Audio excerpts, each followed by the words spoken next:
ছোটোবেলার স্মৃতি হচ্ছে সবার কাছেই খুবই স্পেশাল।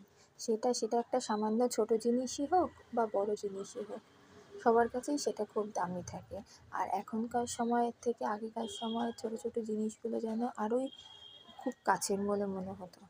তো এইটাই হচ্ছে তেমন একটা জিনিস, আমি যখন প্রথম দীঘা গেছিলাম তখন আমার মা আমাকে এটা কিনে দিয়েছিল।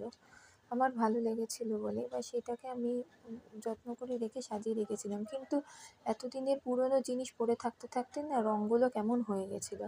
তা সেদিন হট করে দেখলাম, দেখে মনে হলো যে না, এইটা একটুখানি ঠিক করে রঙ করি, করে অন্ততপক্ষে আগের জায়গায় না হোক যে এইটুকুনি যতটা হবে ততটা তো ভালো লাগবে।